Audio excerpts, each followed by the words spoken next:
What is going on, guys? MMA Island team, we got the fight picks, and we are back with UFC Fright Nights.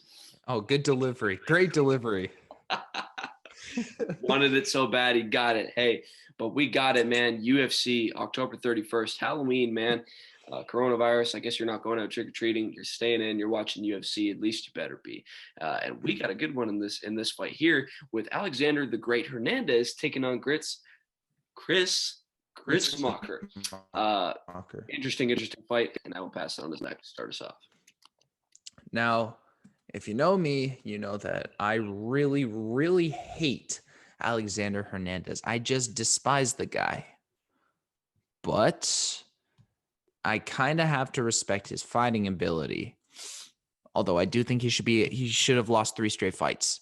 But that doesn't matter. He's had a long layoff. And I think I'm ready to speak about him unbiasedly. Alexander Hernandez has a very well-rounded MMA game.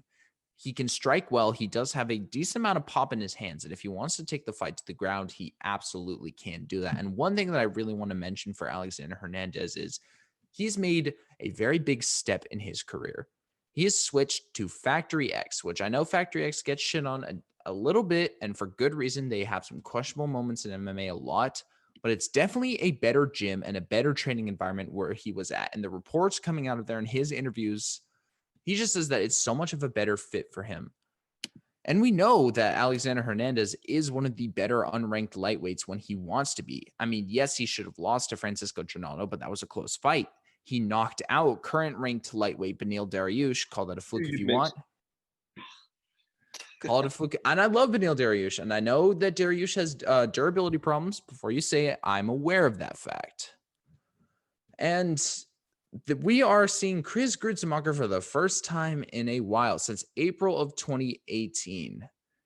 And he has wins. He has 2 wins in the UFC. One over Joe Lozon in 2018. And if you're fighting Joe Lozon in 2018, you should win, and you should win impressively. That you just have to. And against Abner Lloveras back in 2015. This guy is the model of inconsistency. And also he is kind of the model of take one to land one type of fighters. He is technically not very sound. He'll get in there and he wants to hit you. And I know that Alexander Hernandez looked really bad against Drew Dober, but this is a massive, massive step down in competition. This is absolutely huge. One of the biggest I think I've ever seen in UFC matchmaking. From going from a ranked UFC lightweight to a guy who hasn't fought in years, and a guy who really doesn't have that great of UFC wins, not great of a UFC tenure, Alexander Hernandez is absolutely the better fighter in this case. He has the better skills. He has a better resume. And yeah, he's just the better. This is absolutely Alexander Hernandez's fight to lose. And I don't like him. I really don't like saying nice things about him because I just can't stand his attitude. But he's kind of changed that. I think he realized that he's not the best guy in the world, and he actually has to train to pretty much satisfy his own delusions. So I'm going to have to pick Alexander Hernandez here. He's absolutely going to beat Chris Gruetzemacher. This is his fight to lose. Couple things to mention. First of all, Alexander Hernandez gets too much hate. No, he doesn't. It's perfectly justifiable. He talks shit to Cowboy. I get it. Everybody loves Cowboy. I love Cowboy. But the man lost, and that's all we see. We did a live with Alexander Hernandez. I shouldn't be mentioning this, but everybody in the live just, oh, you guys talk shit to Cowboy. You got knocked out, blah, blah, blah. It's just like, man, leave him alone. This dude probably wakes up and sees stuff about him every day. He deserves to. He said some stupid shit. So, yeah, let's talk about Alexander Hernandez. Last fight, obviously, Drew Dober gets knocked out. One of the biggest robberies I've ever seen in my entire life is Francisco Trinaldo versus Alexander Hernandez. He should have lost.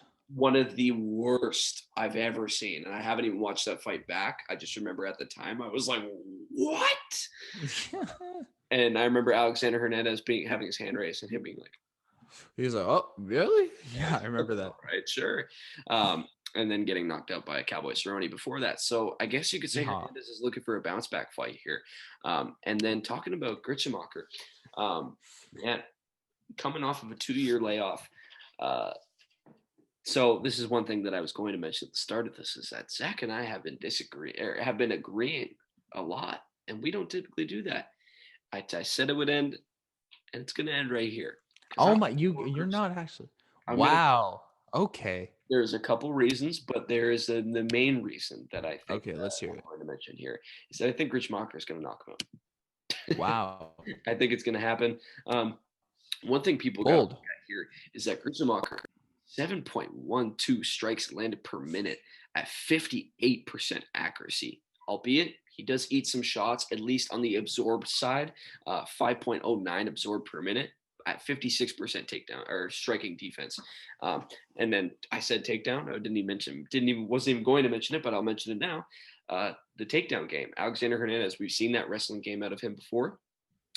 At not the greatest amount of accuracy, so he averages 2.15 per 15 minutes, 38% accuracy. He's going up against Gruetzemacher, who's got 62% takedown defense. Now, one thing we've mentioned, and one thing I haven't mentioned yet, actually, is that what we've seen in the Gruetzemacher is how he loses. Literally every time he's lost has come via submission. Davi Ramos, Chaz Skelly, all rear naked choke, and then a guillotine choke in his second career fight. I'm looking at man. I don't think Hernandez is going to be able to take him down and submit him. We haven't seen that since 2016 out of Hernandez. So it's been a while. He's got one. He's a BJJ black belt now. I forgot to mention that. Yep, definitely. Like so, he does have that submission game. We haven't seen it from the results. I don't know, man. I just think that takedown defense is going to hold up. I think if that wrestling game does come from Hernandez, I think it's a pretty good move to make, obviously, because being a BJJ black belt, as you mentioned, and then having all submission losses from Gruetzemacher, I think that's a clear blueprint of how you can beat him. But I think this fight's going to stay standing. And I think Gruetzemacher is going to be able to blast Hernandez. I like Hernandez. I honestly really do. And this is one thing that I wanted to mention, is that I don't like to look at the odds before I make my picks. I like to sit down, think why I had these picks, run it through my calculator, and kind of just. And people always say, "Oh, you got a calculator. You should actually look into the fight." I designed the calculator, so Ooh. I'm the one throwing shade out here. I love it.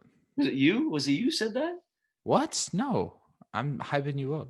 Oh, okay, well, you're hyping me up, then hey, the good shit. But yeah, I'm looking. I designed the calculator, so everything that I figure leads a fighter to win the fight, I run that through my calculator, and my calculator's got Gruetzemacher too as well. So I have picked against the calculator before. I'm not doing it here. I'm pretty confident in this one. You're pretty confident in this one. I shouldn't. Wow.